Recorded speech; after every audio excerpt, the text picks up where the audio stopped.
Here we are in Drayton Valley, Blue Rapids. Gonna go ride today. So I think there's still some snowy, icy bits here and there, but overall I've heard just north here is actually mostly thawed out. So I'm excited here. First ride with the Meathess TerraForce EF super light in the rear, tubeless at 3.5 psi, and the Meathess TerraForce EF. I think that's a super light in the front too. Anyway, let's get geared up and ride. I've wanted to ride a dirt bike for as long as I can remember. Some of my earliest memories include motorcycles being part of the background of my life.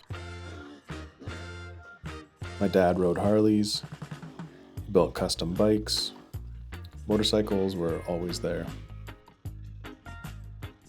But at the same time, riding was never something that was encouraged for me. In fact, it was something that was quietly kept at a distance. So I grew up around motorcycles without ever really getting to ride one. My dad just generally thought it wasn't safe and he didn't really want to get a trailer and get into dirt biking himself. And that does something to a kid, because when something calls you early in life and you can't follow it, but it doesn't disappear. It waits. I remember looking through dirt bike magazines when I was young. I would sit there studying the pictures, looking at the riders, looking at the gear, looking at the mud, and the trails and the forest and the mountains, and something inside me knew that I wanted to be a part of that world someday.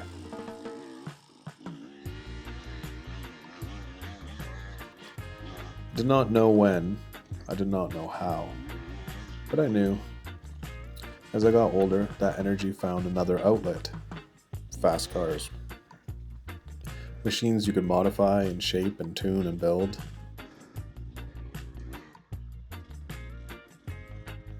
Eventually I ended up building a late 1990s BMW E36.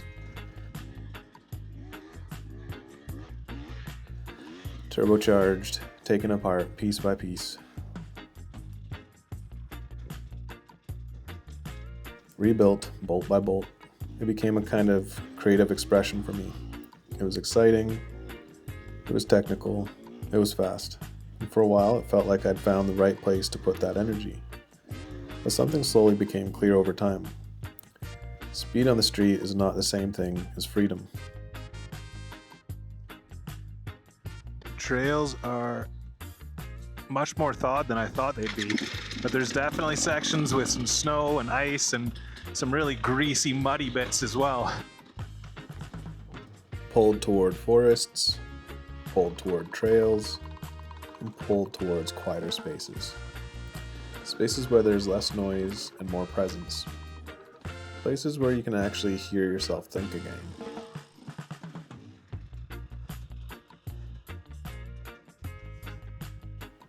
Speed on the street carries consequences. It carries risk, it carries pressure. It brings attention that you do not necessarily want. And if I'm honest, it also brought out parts of my ego that didn't feel aligned with the person I wanted to become.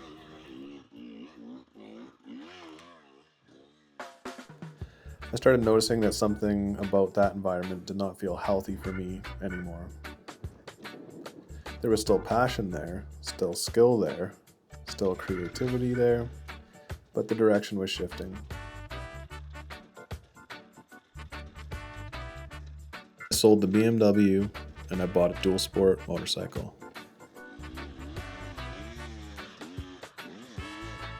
At the time, the plan was simple.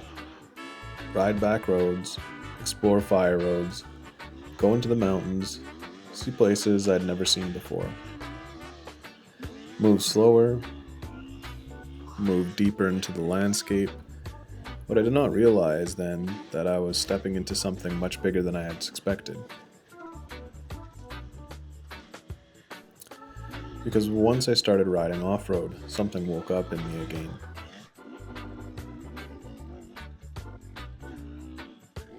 Not the version of excitement that comes from going fast on pavement, something older, quieter, and more honest. I started realizing that I did not just want to ride roads, I wanted to ride trails. Real trails, technical trails, roots, mud, hills, rocks, tight forest lines, places that require attention. Places that require patience, and places that ask something from you. So I spent the winter of 2024 and 2025 learning, modifying the bike, adjusting things, trying to make that dual sport, which was about 100 pounds too heavy, become what I needed it to be.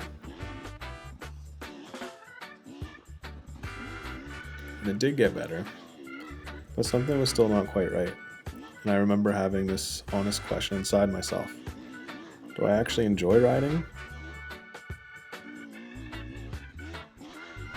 Or am I just riding the wrong bike for the kind of riding that is calling me? That question stayed with me for a while, because sometimes in life you cannot tell whether the obstacle is the path or the tool. So eventually I made a leap. I decided to trust the instinct that had been there since I was a kid looking at those magazines. And I bought a KTM 300 XCW. And almost immediately something changed. The bike matched the terrain, but more importantly, the bike matched something inside me. Suddenly riding felt natural again. Suddenly it felt playful again. And it felt like I was exactly where I was supposed to be. And what surprised me most was discovering how demanding the sport really is.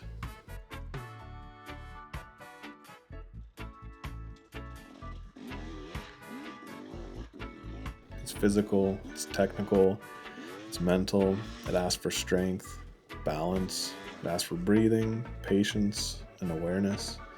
And in return, it gives something back. Presence and clarity, humility, it gives joy. It pushes me to start taking my strength more seriously again. It changes how I think about my health. It changes how I think about my energy. It even changes about how I eat and how I prepare myself before rides and after.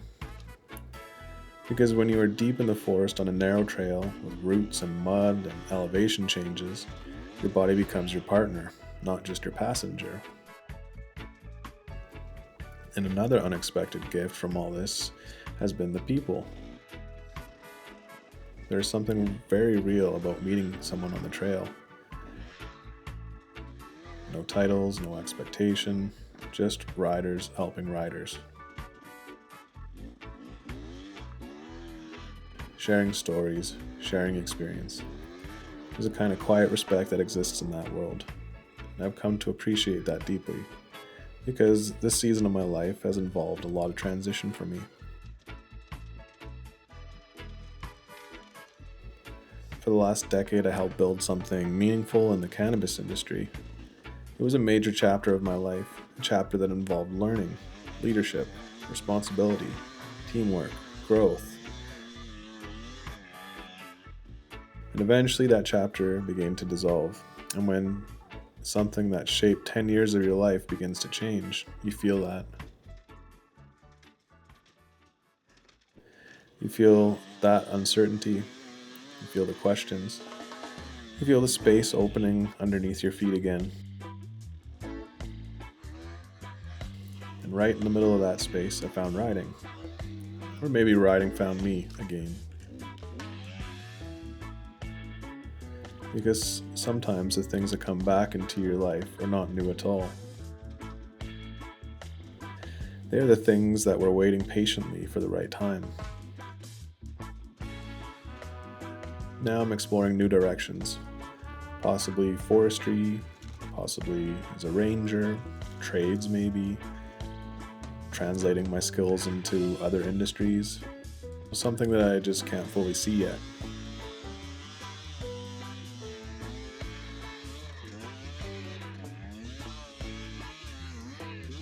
But what I do know is that riding has become one of the ways I stay grounded through that transition. It gives me movement when I feel uncertain. It gives me direction when things feel open. It gives me space to breathe when life feels heavy.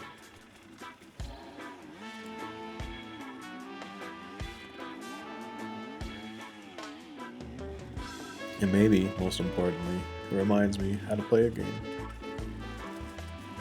Because play is not something that we're supposed to lose as adults. Play is something that we're supposed to rediscover in deeper ways. And when I ride these forests around my local hometown and across Alberta into British Columbia, I feel connected to something simple again, something honest again, that does not need explanation. Just movement, breath, trees, trail, just presence in one day.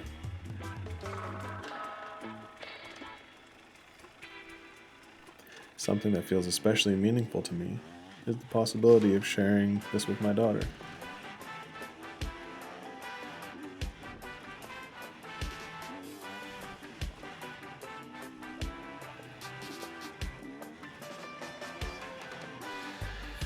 The idea that someday we might ride together, explore together,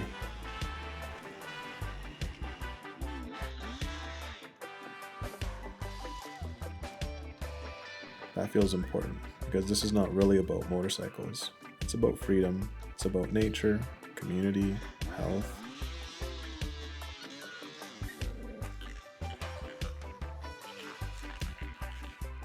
It's about learning, and maybe most of all, it's about listening to something inside yourself that has always been quietly calling you for a very long time.